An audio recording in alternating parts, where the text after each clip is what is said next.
دیکھیں محمد صلی اللہ علیہ وسلم کی ذات بھی حق ہے، آپ کو دنیا میں تشریف لانا بھی حق ہے، آپ کی نبوت بھی حق ہے، آپ کی ہر چیز حق پر مبنی ہے۔ جب آپ صلی اللہ علیہ وسلم تشریف لائے، نبوت کا دعویٰ کیا، اس وقت کے اہل بصیرت لوگ جو ہے ان لوگوں نے آپ صلی اللہ علیہ وسلم کی نبوت کو حق جانا اور تسلیم کیا۔ حضرت ابو ذر غفاری رضی اللہ تعالیٰ عنہ جو واقعہ ہے، یہ بھی ہمارے پیارے آقا کی نبوت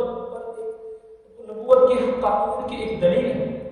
جب ان کو پتہ چلا کہ مکہ میں ایک شخص نے نبوت کا دعویٰ کیا تو چنانچہ انہوں نے اپنے بھائی کو بھیجا، جاؤ مکہ میں دیکھو جو نبوت کا دعویٰ کرتا ہے، اس کی حرکات سکنات کو دیکھو، اس کے اٹھنے اور بیٹھنے کو دیکھو، اس کی بول چال، لوگوں سے ملنا جلنا، حتیٰ کہ فرمایا اس کی بات کو غور سے خود سنو۔ یہ حضرت ابو ذر غفاری رضی اللہ تعالیٰ عنہ نے اپنے بھائی کو کہا۔ جب ان کے بھائی واپس آئے اور بتایا کہ وہ تو حق کی دعوت دیتے ہیں، انصاف کی بات کرتے ہیں اور بڑے شریف طبع اور اعلیٰ نسل کے آدمی ہیں، اس بات سے حضرت ابو ذر غفاری چونکہ بڑے اہل بصیرت تھے تو ان کو تشفی نہ ہوئی، وہ جو خود انہوں نے سمانے سفر کیا، مکہ میں گئے،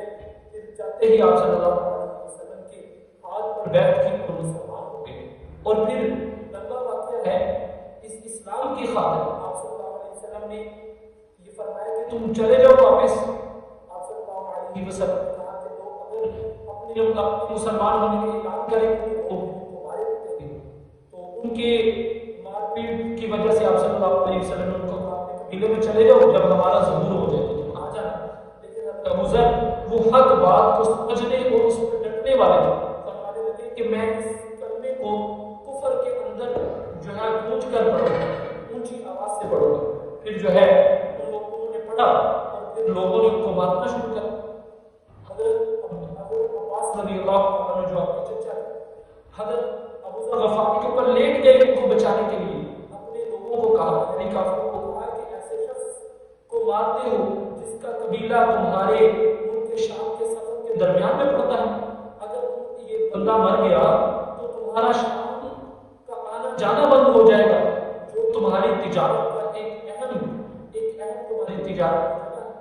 دوسرے دن پھر ایسے ہی ہوا۔ تو اس طرح ہمارے پیارے آقا کریم صلی اللہ علیہ وسلم کی جو نبوت کی حقانیت ہے اس کو اہل بصیرت نے تسلیم کیا۔